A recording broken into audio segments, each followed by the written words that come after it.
7 ফেব্রুয়ারি রাতে মিরপুর শাহালি থানা স্বেচ্ছাসেবক লীগ নেতার বাড়িতে হামলা প্রসঙ্গে উক্ত রাতে ধানমন্ডি 32 এলাকায় ফ্যাসিস্ট খুনি হাসিনার বাড়ি ভাঙচুরের ঘটনার পর সারা দেশে বিভিন্ন জায়গায় ফ্যাসিস্টদের কাছে নির্যাতিত উত্তেজিত জনতা বিভিন্ন আওয়ামী লীগ নেতাদের বাড়িতে ভাঙচুর করে। উক্ত সময় বৈষম্যবিরোধী ছাত্র আন্দোলন শাহালি থানার কয়েকজন সদস্য আমাদেরকে অবহিত করে যে মিরপুর শাহালি থানায় আলোচিত স্বেচ্ছাসেবক লীগ নেতা, যিনি জুলাই হত্যাকাণ্ডের একাধিক মামলার আসামি এবং জুলাই আন্দোলনের হামলার সাথে সরাসরি জড়িত, তার বাসায় স্থানীয় ছাত্র জনতা হামলা করেছে।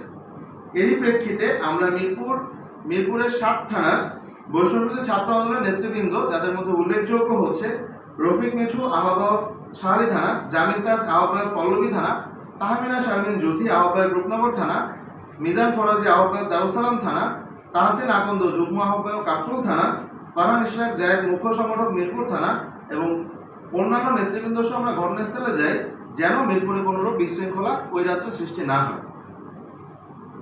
আমাদের পৌঁছানোর পূর্বেই উক্ত স্থানে হামলার ঘটনা ঘটে। আমরা ঘটনাস্থলে উপস্থিত হয়ে পরিস্থিতি শান্ত রাখার সর্বোচ্চ চেষ্টা করি এবং একই সময় দ্রুত থানা কর্তৃপক্ষকে অবহিত করি। পরবর্তীতে আমরা তাদেরকে যখন ফোন কলে না পাই, তখন আমি রিফাতুল হক শাওন সহ কয়েকজন সশরীরে শাহালি থানায় গিয়ে পুলিশকে অবহিত করি। পরবর্তীতে পরিস্থিতি স্বাভাবিক হওয়ার পর আমরা সেখান থেকে ফিরে আসি। কিন্তু 2 দিন পরে আওয়ামী লীগের দুষ্কৃতিকারীরা তাদের সামাজিক যোগাযোগ মাধ্যমে তাদের official Facebook page Bangladesh Awami League, Bangladesh Chhatra League, Bangladesh Jubo League পেজগুলো থেকে এই হামলাকে কেন্দ্র করে আমাদের নাম জড়িয়ে মিথ্যা প্রপাগান্ডা ছড়ানোর একটা চেষ্টা করে। বিষয়টি নিয়ে সময় টিভি, যমুনা টিভি সহ বেশ কিছু গণমাধ্যম তদন্ত করে সত্যতা যাচাইপূর্বক রিপোর্ট প্রকাশ করে যে আমাদের বক্তব্যের প্রমাণস্বরূপ যেখানে আমাদের কোনো প্রকার সম্পৃক্ততা নেই। আমাদের ভূমিকাটি ছিল মব কন্ট্রোল এবং আইন সহায়ক, কোনোভাবেই কোনো ধরনের উস্কানিমূলক বা সহিংসতামূলক নয়।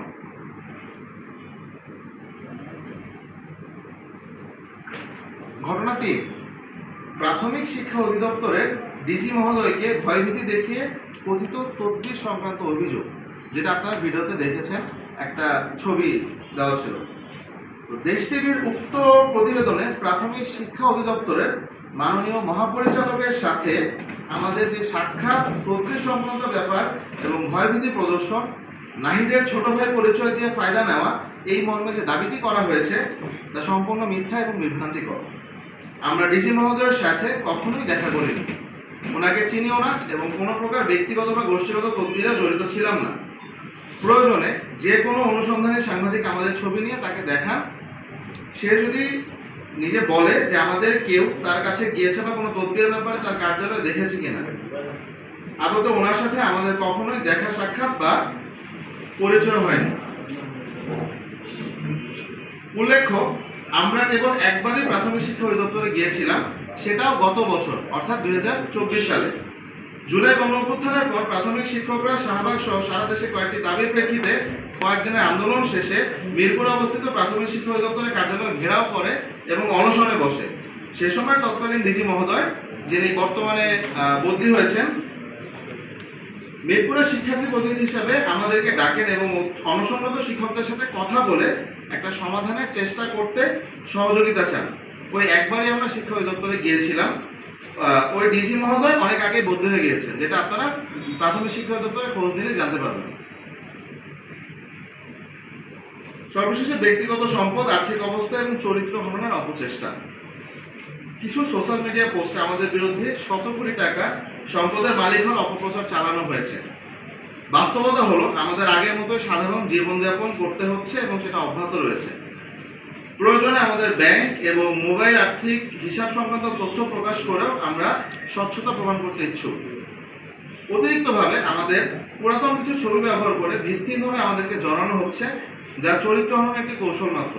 জুলাই আন্দোলনে আমাদের কি ভূমিকা, সেটা মিরপুরের সকলেই সম্পর্কে অবহিত। এছাড়া ছোটখাটো দু একটি ফুটেজে দেখা যাচ্ছে আমরা পুলিশের সাথে থানার ভেতরে কথা বলছি। আমরা মনে করি একটি স্বাধীন দেশের নাগরিকের অবশ্যই পুলিশের সাথে বা আইনশৃঙ্খলা বিভাগের বাহিনীর সাথে কথা বলার অধিকার রয়েছে। আপনাদের কাছে আমাদের প্রশ্ন হচ্ছে, আসলে একটি স্বাধীন দেশের নাগরিক কি পুলিশের সাথে কথা বলাটা অপরাধ? যেখানে আমরা গণঅভ্যুত্থানে মিরপুরের বেশ কয়েকটা হত্যা মামলার চাক্ষুষ সাক্ষী এবং বাদী, সেখানে থানার দায়িত্বপ্রাপ্তদের সাথে কথা বলাটা কোন তদবিরের পর্যায়ে পড়ে, সেটা আপনাদের কাছে প্রশ্ন রেখে যাচ্ছে। উপসংহার এবং আমাদের দাবি, আমরা স্পষ্ট করে জানাচ্ছি আমরা কেউই ত্রাস সৃষ্টি করছি না, বরং মিডিয়া ট্রায়ালের শিকার হয়ে সম্মানহানির শিকার হচ্ছি। মিরপুর এলাকায় গণ অভ্যুত্থান আন্দোলন এবং 5ই আগস্ট পরবর্তী সামাজিক উদ্যোগের পিছনে আমাদের সক্রিয় অংশগ্রহণ এবং ভূমিকা বহুজনের জানা।